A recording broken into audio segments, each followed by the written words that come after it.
এক ছোট গ্রামে বাস করত আহাদ, ছোটকুচি চতুর ছেলে, যে সবসময় হাসি খুশি আর দুষ্টুমি ভরা।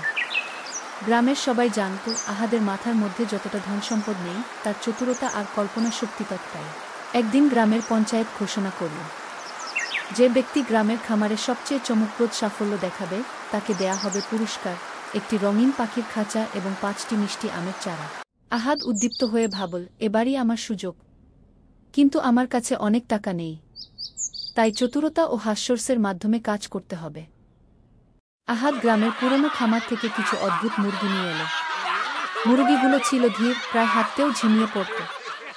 গ্রামের লোকেরা হেসে বলল, আহাদ, এই মুরগি দিয়ে কি হবে? আহাদ হেসে উত্তর দিল, দেখবেন, সময় হলে সবাই চমক পাবে। আহাদ মুরগিগুলোকে ছোট ছোট খেলা ও গান শেখাতে লাগল। প্রথম দিনগুলোতে মুরগিগুলো কিছুই বুঝল না, তবে আহাদ ধৈর্য ধরল। প্রতিদিন সকালে প্রথম আলোয় খামারে গিয়ে গান গাইতে থাকল। এক রাতে হঠাৎ খামারে অদ্ভুত ফিসফিসানি শোনা গেল। কিছু শুনতে পাচ্ছি, কেউ আছে কি? আহাদ ভয় পেয়ে বলে উঠল। দৌড়ে খামারের দিকে গেল, কিন্তু দেখল সব মুরগি একসাথে নাচছে এবং গান করছে। আহাদ চোখ কপালে তুলে দেখল, অদ্ভুতভাবে তাদের পাখনা ঝাঁকছে, যেন তারা কোনো ছোট নাট্যদল। পরের দিন আহাদ গ্রামের মানুষদের খামারের দিকে ডেকে আনল। সবাই চমকে দেখল, মুরগিগুলো একসাথে গান গাইছে, নাচ করছে, এমনকি ছোট ছোট জটিল প্যাটার্নে ঘুরছে। গ্রামের বাচ্চারা হেসে হেসে লাফাচ্ছিল। বৃদ্ধ লোকেরা বলল, এটা সত্যিই অসাধারণ।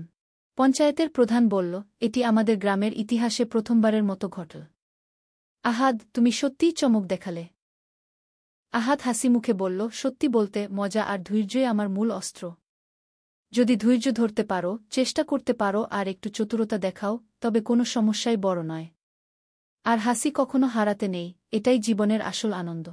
আহাদ শুধু পুরস্কার পেল না, তার খামার হয়ে উঠল গ্রামের শিশুদের শিক্ষা ও মজা কেন্দ্র।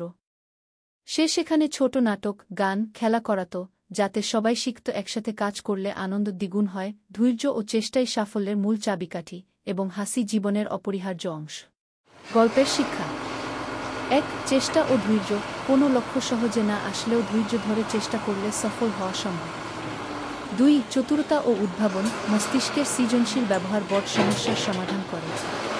3. মজা ও হাসি জীবনকে সুন্দর ও আনন্দময় করে। 4. সঙ্গমে কাজ করা। দলগত প্রচেষ্টা সর্বদা ফলপ্রসূ হয়।